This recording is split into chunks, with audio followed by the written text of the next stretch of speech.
বৰ্তমান সময়ত আই আৰু যুৱ প্ৰজন্মক আধ্যাত্মিকতাৰ প্ৰয়োজনীয়তা বুলি উল্লেখ কৰিছে, কিন্তু ইয়াত বাপসকলৰ কথা উল্লেখ নাই, পুৰুষ বুলি উল্লেখ নাই। গতিকে মই অকণমান সলাই আমাৰ সুবিধা হোৱাকৈ আমি এইটো ক'ব পাৰোঁ নেকি যে বৰ্তমান সময়ত আমাক আধ্যাত্মিকতাৰ প্ৰয়োজনীয়তা, আধ্যাত্মিকতা কেৱল নাৰীসকলকে লাগে নেকি? আধ্যাত্মিকতা কেৱল যুৱ প্ৰজন্মকেই প্ৰয়োজন নেকি? বাপসকল ৰৈ গ'লে নহ'ব নহয়। গতিকে বিষয়টো অকণমান সলাই আমি আমাৰ সুবিধামতে কি কৰি লৈছোঁ, আমি এটা বিষয়বস্তু এই ধৰণে অনুভৱ কৰিম যে বৰ্তমান সময়ত আমাক আধ্যাত্মিকতাৰ প্ৰয়োজনীয়তা। যদি মই ভাৰতবৰ্ষৰ দৰ্শনৰ পৰা আৰম্ভ কৰোঁ, তেন্তে আমি সমগ্ৰ ভাৰতবৰ্ষ দৰ্শনৰ ভিত্তিত জীয়াই থকা এখন দেশ। আমাৰ দৰ্শন আছে, য'ত আমাৰ আধ্যাত্মিকতা আছে। আমাৰ সভ্যতা সংস্কৃতিয়ে আধ্যাত্মিকতাৰ কথা কয়। গতিকে আমাৰ সেই দৰ্শনত অতীন্দ্ৰিয়, অলৌকিক আৰু পাৰমাৰ্থিক সত্তা, এই তিনিটাৰ ওপৰত মূলতঃ নিৰ্ভৰ কৰে। গতিকে ভাৰতীয় সভ্যতা সংস্কৃতিয়ে আপোনাক প্ৰতি মুহূৰ্তত আধ্যাত্মিক হ'বলৈ শিকাইছে।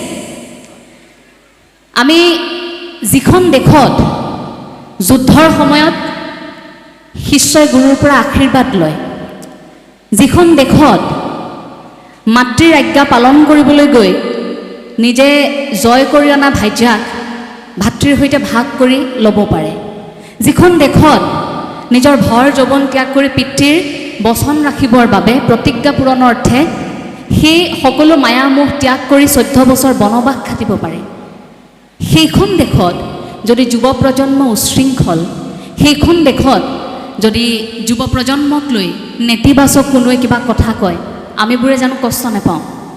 আমাৰ সভ্যতা সংস্কৃতি, আমাৰ শিপা, অসমৰ সভ্যতা সংস্কৃতি শিপা, ই আধ্যাত্মিকতাৰ সৈতে বৰ সুন্দৰকৈ বান্ধ খাই আছে।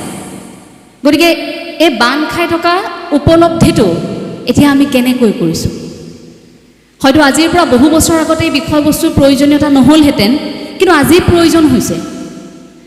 আজিৰ পৰা 10 বছৰ আগৰ সমাজখন, আমাৰ ইয়াত জ্যেষ্ঠসকল বহি আছে, সেইসকলক কেতিয়াও কোনো বক্তা মাতি আনি হয়তো এনেধৰণে আলোচনা কৰিবলগীয়া পৰিৱেশ সৃষ্টি হোৱা নাছিল যে আমাক আধ্যাত্মিকতা লাগে। কিন্তু আজিৰ সময়ত হৈছে, আজিৰ সময়ত পিতৃ মাতৃৰ বুকুখন হাহাকাৰ কৰি থাকে। আমি আধ্যাত্মিকতাৰ শিক্ষা কেনেকৈ দিব পাৰিম সন্তানক? আমি আধ্যাত্মিকতাত কেনেকৈ থাকিম?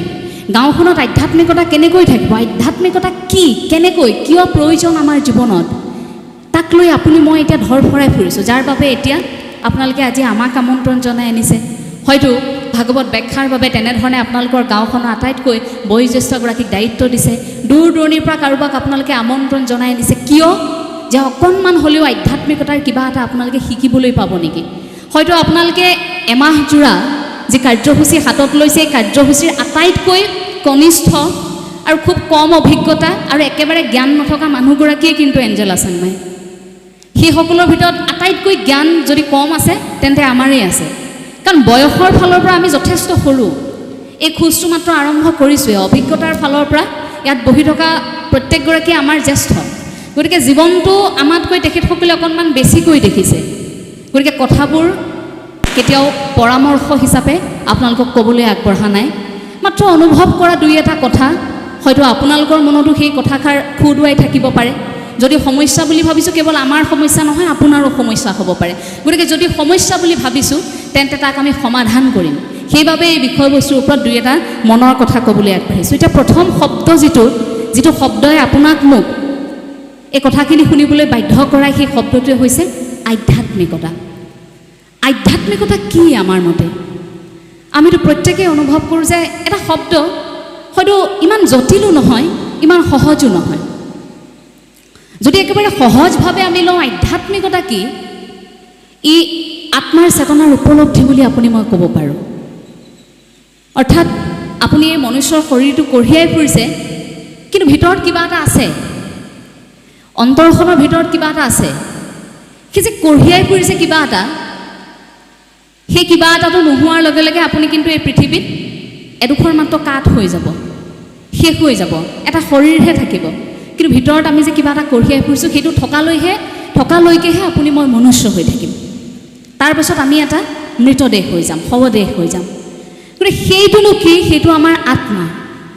সেই আত্মাৰ চেতনাক উপলব্ধি আপোনাৰ হৃদয়ত কঢ়িয়াই ফুৰা আত্মাক আপুনি কি প্ৰক্ৰিয়াৰ দ্বাৰা আপুনি উপলব্ধি কৰিছে, সেই প্ৰক্ৰিয়াটোৱে আধ্যাত্মিকতা। আমি ধৰ্ম আৰু আধ্যাত্মিকতা একে বুলি ভাবোঁ, কিন্তু যদি মই চৰাইৰ সৈতে তুলনা কৰোঁ তেন্তে এনেকৈও আমি ভাবিব পাৰোঁ যে চৰাই এটাৰ এখন পাখি ধৰ্ম, আন এখন পাখি আধ্যাত্মিকতা। আধ্যাত্মিকতাই আপোনাক সেই যাত্ৰাটোলৈ লৈ যায়, কিন্তু ধৰ্ম মানে আধ্যাত্মিকতা নহ'বও পাৰে। ধাৰ্মিক গ্ৰন্থসমূহে আপোনাক আধ্যাত্মিক হ'বলৈ উৎসাহ যোগায়, কিন্তু সেই আধ্যাত্মিকতাৰ বাদে কেৱল আপোনাক এটা নিৰ্দিষ্ট ধৰ্ম কৰিবলৈ কিন্তু নিশিকায়। আধ্যাত্মিকতাৰ মূল খোজটো বা মূল উদ্দেশ্য লক্ষ্যটোৱে হৈছে আত্মাৰ চেতনাক উপলব্ধি, বা মই যদি একেবাৰে তাতোকৈ সহজ অৰ্থত কওঁ, আমাৰ ইয়াত শিশুসকলো আছে, যুৱসকল আছে, গতিকে তেখেতসকলৰ বাবে যদি মই সহজকৈ কওঁ তেন্তে আমাক বিচাৰি পোৱাৰ এটা প্ৰক্ৰিয়া, অৰ্থাৎ মোক বিচাৰি পোৱাৰ যিটো প্ৰক্ৰিয়া, মইনো কোন, মই এটা নাম কঢ়িয়াই ফুৰিছোঁ কিন্তু মোৰ ভিতৰত কিবা এটা আছে, মোক বিচাৰি পোৱাৰ যিটো প্ৰক্ৰিয়া, মই নিজক বিচাৰি পোৱাৰ যিটো প্ৰক্ৰিয়া, সেই প্ৰক্ৰিয়াটো আধ্যাত্মিকতাৰ দ্বাৰাহে পাৰি।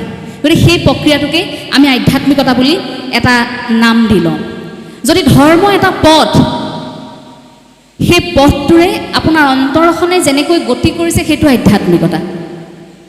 গতিকে আমি এতিয়া গুৰুজনাৰ আদৰ্শগত কথাবোৰৰ সৈতে আধ্যাত্মিকতাক অকণমান বেছিকৈ উপলব্ধি কৰিব পাৰোঁ, কাৰণ আমি এতিয়া নামঘৰৰ মজিয়াত আমি আছোঁ।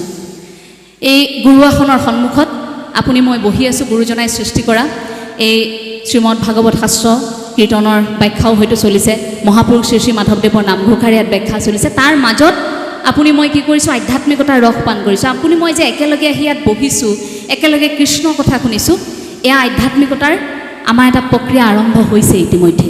গতিকে নতুনকৈ আধ্যাত্মিকতাক আমি বুজিবলগীয়া অসমৰ ৰাইজে অন্তত নাই, কাৰণ আমাৰ সন্তান জন্ম হোৱাৰ লগে লগে সেই ঘৰখনত আধ্যাত্মিকতাৰ বীজ ৰোপণ কৰা হয়। শিশু অৱস্থাৰ পৰাই আমাৰ সন্তানে দেখে আধ্যাত্মিকতা কি, আৰু একেবাৰে মৃত্যুৰ সময়লৈকে, কাৰণ সেই সময়টো আমাক কি কোৱা হয়, ঈশ্বৰৰ নাম লোৱা বুলি আমাক কোৱা হয়। গতিকে সেই সময়খিনিতো আমাক ঈশ্বৰৰ নাম ল'বলৈ কোৱা হয়, অৰ্থাৎ আমি সেই বিষয়বস্তুৰ সৈতে জড়িতই। এই আধ্যাত্মিকতাৰ মাজত আমাৰ গুৰুজনাই এটা দিশ জড়িত কৰোৱাই থৈ গ'ল তাত, যে আধ্যাত্মিকতাৰ মাজত মোৰ সমাজখন থাকিব, মই সপোন দেখা এই সমাজৰ লোকসকল থাকিব, কিন্তু কেনেকৈ থাকিব? আধ্যাত্মিকতাৰ মাজত থাকিলেও তেখেতসকলক মইতো এটা স্থান দি থৈ যাব লাগিব, এঠাইততো বহিব লাগিব, কাৰোবাৰ কথাটো চিন্তা কৰিব লাগিব নে, ইয়ালৈ আহি কাৰ কথা কোনে চিন্তা কৰিব? গতিকে সেইবাবে হয়তো গুৰুজনাই সেই একদেও একসেও একবিনে নাইকেও সেই যে এক ঈশ্বৰবাদৰ ধাৰণাটো আৰম্ভ কৰিলে। আমি সাধাৰণতে ভাবি থাকোঁ যে গুৰুজনাই ধৰ্ম প্ৰচাৰ কৰিবলৈ নামঘৰ প্ৰতিষ্ঠা কৰিলে, ধৰ্ম প্ৰচাৰ কৰিবলৈ হয়তো নাট ৰচনা কৰিলে, ধৰ্ম প্ৰচাৰ কৰিবলৈ হয়তো গুৰুজনাই সংস্কৃতিৰ যিবোৰ সৃষ্টি কৰিলে, অনবদ্য উপাদান আমালৈ আগবঢ়াই থৈ গ'ল, সেইখিনি ধৰ্ম প্ৰচাৰ কৰিবলৈহে কৰিলে। কিন্তু কথাটো যদি ওলোটাই আপুনি চায় যে নহয়, গুৰুজনাই এখন সংস্কাৰমুখী সমাজ গঢ়িবলৈ ধৰ্মৰ আশ্ৰয় লৈছিল। নহ'লে চৈতন্যদেৱৰ দৰে বা আন আন যিসকল ধৰ্মৰ পুৰুষ আছে সেইসকলৰ দৰে আমাৰ গুৰুজনায়ো তেনেধৰণৰ এভাগ দৰ্শন শাস্ত্ৰ উলিয়াই এটা নিৰ্দিষ্ট ধৰ্ম উলিয়াই সেই ধৰ্মটোতে আমাৰ ৰাইজক থাকিবলৈকে বাকীখিনি কাম কাজ নকৰিবও পাৰিলেহেঁতেন। কিন্তু নহয়, এখন সংস্কাৰমুখী সমাজৰ কথা চিন্তা কৰিছিল, য'ত আধ্যাত্মিকতা থাকিব, য'ত নতুন প্ৰজন্মৰ পৰা আৰম্ভ কৰি প্ৰত্যেকটো প্ৰজন্ম আচলতে সেই প্ৰত্যেকটো প্ৰজন্মই মূৰ দাঙি জীয়াই থাকিব পাৰিব, য'ত সংস্কাৰৰ কথাবোৰ থাকিব, য'ত মানুহ হোৱাৰ আখৰা থাকিব। হয়তো গুৰুজনাই সেইখিনি চিন্তা কৰিছিল বাবেই হয়তো সেই ধৰ্মৰ আশ্ৰয় লৈছিল। কিন্তু আমি ব্যাখ্যাটো অকণমান ওলোটাকৈ ৰাখি তাক আমি ভাবি ল'লোঁ যে গুৰুজনাই ধৰ্ম প্ৰচাৰ কৰিবলৈ হয়তো এইখিনি কৰিছিল। গতিকে বিষয়বস্তু কেতিয়াবা ওলোটাই চালেও তাৰ অন্য এটা সোৱাদ পোৱা যায়।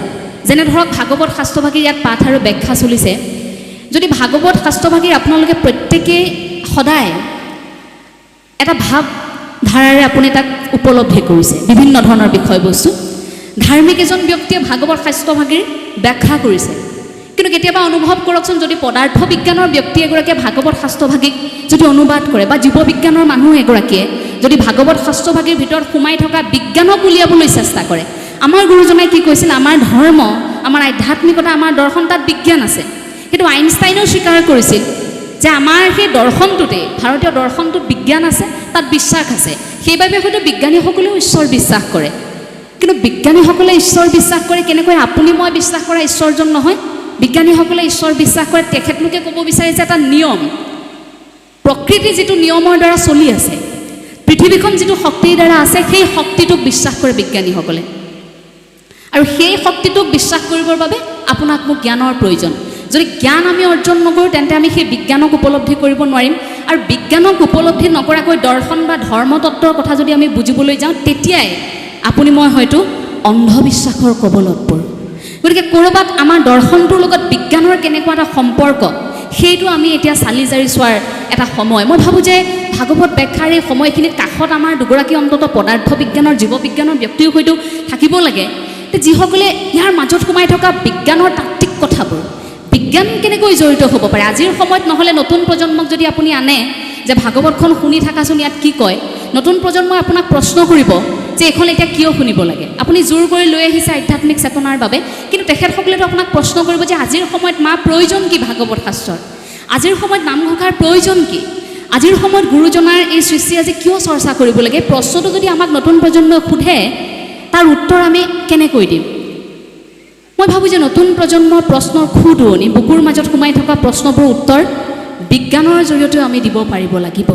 সেইবাবে এতিয়া কথাবোৰ অকণমান বিজ্ঞানৰ দৃষ্টিভংগীৰেও চাব লাগিব। নহ'লে আমাক ক'ৰবাত হাঁহিবলৈ আৰম্ভ কৰিছে মানুহে আমি অন্ধবিশ্বাসী বুলি।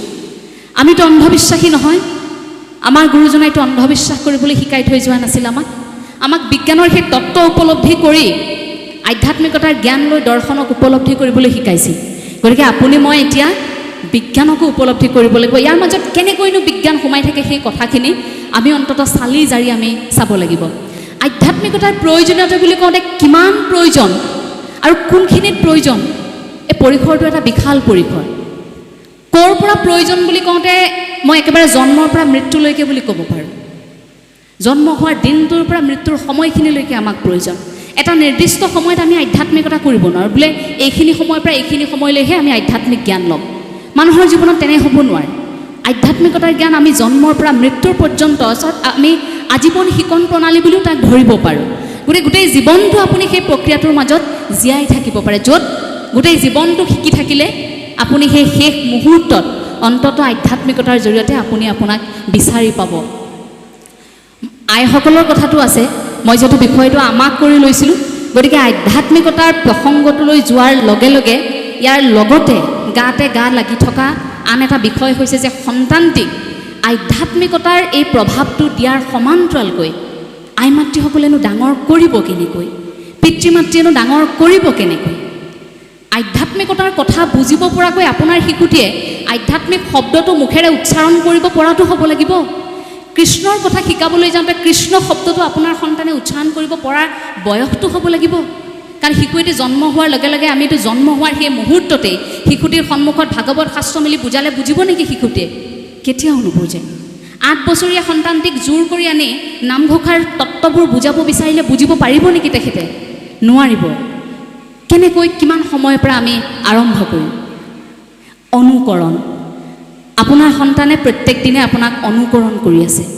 গতিকে আৰম্ভণি আপোনাৰ পৰা, আপোনাৰ সন্তানৰ পৰা নহয়। আপোনাৰ সন্তানে আৰম্ভ কৰিব আপোনাৰ পৰা, অৰ্থাৎ আমাৰ পৰা আৰম্ভ কৰিব। আমি কি কৰিছোঁ সেয়া প্ৰত্যেক দিনাই আমাৰ সন্তানে আমাক চাই আছে। গতিকে আমি যদি আধ্যাত্মিক আচৰণ কৰিছোঁ, আমি পিতৃ মাতৃয়ে যদি আধ্যাত্মিক আচৰণ কৰিছোঁ, আধ্যাত্মিকতাত আছোঁ, তেন্তে আপুনি আমাৰ সন্তান আধ্যাত্মিকতাত আহে। আধ্যাত্মিকতাত আমাৰ সন্তানে আমাক অনুকৰণ কৰি আহে। পিতৃ মাতৃ যদি আধ্যাত্মিক নহয়, সেই সন্তান আধ্যাত্মিকতাত আহিবৰ বাবে বা আধ্যাত্মিকে বিষয়বস্তু বুজিবৰ বাবে যথেষ্ট কষ্ট হয়। মই প্ৰসংগটো একেবাৰে সহজ কৰি যদি দিওঁ, এতিয়া হয়তো অকণমান বিষয়টো একেবাৰে সহজ কৰি যদি আলোচনা কৰোঁ, এতিয়া আপোনালোকৰ মাজত আইসকল বেছিকৈ আছে। আপোনালোকৰ মাজত আটাইতকৈ ডাঙৰ এটা প্ৰত্যাহ্বান, এটা সমস্যা বুলি ক'লে আপোনালোকে বাৰু কি বুলি ক'ব?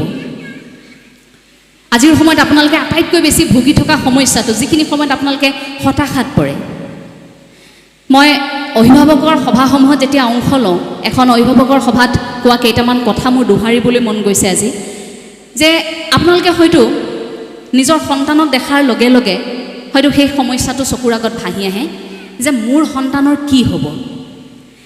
সন্তানটি জন্ম দিলোঁ, কিন্তু সন্তানটি কি হ'ব? এতিয়া আধ্যাত্মিক কথাটো বাৰু থাকিলেই, কিন্তু ডাঙৰ কৰিম কেনেকৈ? আনৰ সন্তানটিক দেখাৰ লগে লগে আপুনি তুলনা কৰিবলৈ আৰম্ভ কৰিছে যে তেওঁৰ সন্তানটো ভালকৈ আগবাঢ়ি গৈছে, মোৰ সন্তান জন্ম দিলোঁ, মই কি কৰিম এতিয়া, কেনেকৈ ডাঙৰ কৰিম? এইটোৱে আমাৰ প্ৰাথমিক এটা প্ৰশ্ন। সেইখিনি সময়তে আমি হয়তো কষ্ট পাওঁ যে কেনেকৈ কি হ'ব এতিয়া, এটা ডাঙৰ প্ৰশ্ন আমাৰ হাতত আহি পৰে। সেইখিনি সময়ত আপুনি আপোনাৰ সন্তানক ক'ৰবাত নিৰীক্ষণ কৰিবলৈ পাহৰি যায়। এনেকুৱা হয় যে প্ৰতিযোগিতাৰ ধামখুমীয়াত আমি আমাক নিৰীক্ষণ কৰোঁতে আমাৰ সন্তানক নিৰীক্ষণ কৰিবলৈ আমি পাহৰি যাওঁ।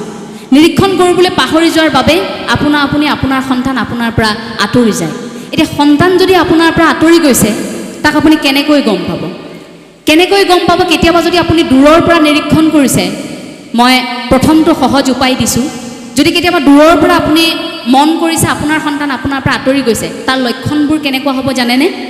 লাহে লাহে আপোনাৰ সন্তানে আপোনাৰ পৰা কথা লুকুৱাবলৈ আৰম্ভ কৰিছে। ধৰক দুজন বন্ধুৰ সৈতে কথা পাতি আছে, আপুনি হঠাৎ গৈ তাত ওলালে, কিন্তু আপোনাৰ ল'ৰাই কথা পাতিবলৈ বন্ধ কৰি দিব। হঠাৎ মোবাইলটো চাই আছিল, আপুনি গৈ কোঠাটোত সোমালে, কিন্তু ফোনটো পটককৈ ঢাকি দিব। আপুনি গৈ পালে কাৰোবাৰ সৈতে কথা পাতি আছিল, আপুনি সোমোৱাৰ লগে লগে পটককৈ ফোনটো কাটি দিব, থৈ দিব। আপুনি কাইলৈকে তেওঁৰ ফোনটো দেখি আছিল, তেওঁ মোবাইলত কি চাই কি কৰিছে, কিন্তু আপুনি গম নোপোৱাকৈ আপোনাৰ সন্তানে তাত এটা পাছৱৰ্ড লগাই দিছে, আপুনি খুলিব নোৱাৰাকৈ। ক'ৰবালৈ গৈছে, আপোনাক কোৱা নাই, কিন্তু গম পাইছে দীঘলীয়া সময় বন্ধুবৰ্গৰ সৈতে কথা পাতে, কিন্তু আপোনাৰ সৈতে কেৱল কথা নাপাতে। তেতিয়াই আপুনি গম পাব যে আপোনাৰ ছোৱালীজনী বা আপোনাৰ ল'ৰাটো আপোনাৰ বুকুৰ পৰা লাহে লাহে আঁতৰি গৈছে। কিয় আঁতৰি গৈছে জানে? যে ক'ৰবাত আপোনাৰ প্ৰতি সেই বিশ্বাসটো এতিয়া নাই। হয়তো এই বুলিও ভাবিছে যে এই কথাষাৰ যদি মই মোৰ মাক কওঁ, এই কথাষাৰ যদি মই মোৰ দেউতাক কওঁ, হয়তো নুশুনিব পাৰে, কিন্তু মোৰ বন্ধুজনে শুনিব। অৰ্থাৎ যাৰ প্ৰতি বিশ্বাস আছে তেওঁকহে ক'ব, আনৰ কথা নুশুনে। এই যে সন্তানক লৈ পিতৃ মাতৃৰ অভিযোগ থাকে যে আমাৰ কথা নুশুনে, আন সকলোৰে কথা শুনে। হয়তো আজি মই কথা কৈ থকাৰ লগে লগে ইয়াত হয়তো সন্তান যদি আছে, তেওঁলোকে কথাখিনি মোৰ কথাখিনি শুনি থাকিব, কিন্তু একেখিনি কথাই যদি আপুনি গৈ ঘৰত কয় তেন্তে শুনিব নিবিচাৰিব। যদি আনৰ পিতৃ মাতৃয়ে কথাষাৰ ক'লে তেওঁলোকে সেইটো শুনিব বিচাৰিব, কিন্তু আপুনি ক'লে নুশুনে, তেতিয়া আপুনি অস্বস্তিত পৰে। আৰে একেখিনি কথা মই কৈ আছোঁ, তোমালোকে নুশুনা কিয়? আপুনি ক'ৰবাত খং কৰে তেওঁলোকক, আমি একেখিনি কথা কৈ আছোঁ, তোমালোকে নুশুনা, বেলেগে ক'লে কিয় শুনা? অস্বস্তিত পৰে। তাৰ কাৰণটো সেইটোৱে যে আপুনি ক'ৰবাত আপোনাৰ সন্তানৰ বিশ্বাসক জয় কৰিব পৰা নাই। গতিকে পিতৃ মাতৃয়ে প্ৰথম সন্তানৰ বিশ্বাসটো জয় কৰিব লাগিব। অন্ততঃ সন্তানে সেইটো ভাবিব পাৰিব লাগিব যে পৃথিৱীত যি ধুমুহাই নাহক কিয়, যেনেকুৱাই সমস্যা নহওক কিয়, যিয়ে বিপদ নহওক কিয়, অন্ততঃ মোৰ মায়ে মোৰ কথাষাৰ শুনিব, মোৰ দেউতাই অন্ততঃ মোৰ কথাষাৰ শুনিব। সেই বুলি অন্ততঃ সন্তানে ভাবিব পাৰিব লাগিব। সন্তানে কেতিয়াবা খং কৰে নেকি? এই যে হঠাৎ সৰু এটা কথাত আপোনাৰ সন্তানে আস্ফালন কৰি উঠিছে, হঠাৎ বস্তুবোৰ দলিয়াইছে, ইটো ৰুমৰ বস্তু সিটো ৰুমত পেলাইছে, আচবাব এটা ভাঙি পেলাইছে, আপুনি খং কৰিছে, পিটিছে তাক, গম নোপোৱাকৈ দেউতাক নহাকৈ মাকে দুচাট লগাই দিছে, খুব পিটিছে, আপুনি বাৰে বাৰে কৈছে এইটো নকৰিবা, কিন্তু তেওঁ কৰিছে।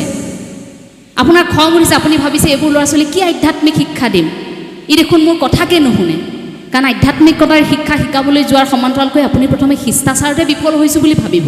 সেইখিনি সময়ত আপোনাৰ কেনেকুৱা লাগিব মনটো, যে মোৰ ল'ৰাই মোৰ কথা নুশুনে, খং কৰে।